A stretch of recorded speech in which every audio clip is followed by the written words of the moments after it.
Welcome to History Explained, where we illuminate the past to better understand our present. I'm your guide for this weekly journey, 7 days of global change in under 7 minutes. Today is Tuesday, July 8, 2025, and as we do every Tuesday, we turn our focus to historical figures, the people behind the headlines, whose decisions, legacies, or presence shape the week behind us. This past week, the weight of history seemed to fall squarely on individuals, some reckoning with their pasts, others defining their futures. We begin with Ron DeSantis, whose surprise announcement on July 1st that he will not seek re-election as Florida's governor sent shockwaves through American political circles. DeSantis, once a frontrunner in national conservative politics, cited family priorities and new civic roles as the reason for stepping back. Whether this signals the end of a political era or the start of a new chapter remains to be seen. But it's a striking reminder that political legacies, like those of Teddy Roosevelt or Jimmy Carter, often take shape after office, not during it. Meanwhile, Narendra Modi made headlines on July 3rd by launching India's largest ever rural solar microgrid initiative. Framed as both an energy reform and a civilizational mission, Modi invoked Mahatma Gandhi's vision of village self-reliance.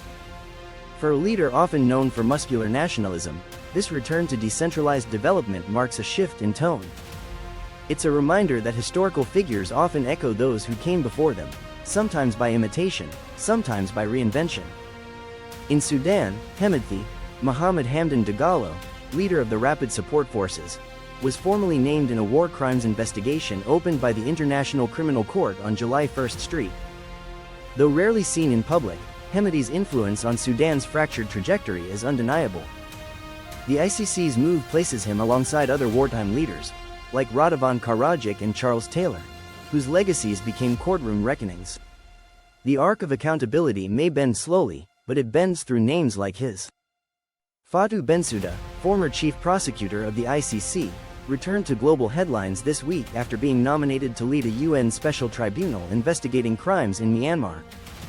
Her re-emergence signals continuity in the fight for international justice, and her appointment drew praise from human rights advocates across Southeast Asia. Like Eleanor Roosevelt or Louise Arbour before her, Bensouda represents a category of historical figure often overlooked, the transnational legal architect shaping global norms without armies or elections. And finally, we turn to Alicia Munro, a 19-year-old software engineer from Ghana whose AI-powered translator for endangered African languages won the UNESCO Young Innovators Prize on July 5th. Her invention, which uses natural language processing to preserve and revitalize at-risk dialects, has already been piloted in schools across Ghana and Nigeria. Munro joins a new generation of innovators whose tools preserve not just culture, but identity. Like Alan Turing or Tim Berners-Lee, her contribution may prove that code can be a vessel for memory. From political exits to global appointments, from contested legacies to rising voices, this week reminded us that history is always shaped by people. And behind every headline, there's a name trying to shape what comes next. Thanks for joining us for this week's episode of Historical Figures. If these stories moved or inspired you, subscribe, share, and let us know in the comments. Whose impact from this past week do you think will resonate the longest? Tomorrow, we zoom out to the big picture in world events, tracing the global developments that changed the course of the past 7 days. Until then, I'm your guide for History Explained, where understanding yesterday is the key to navigating tomorrow.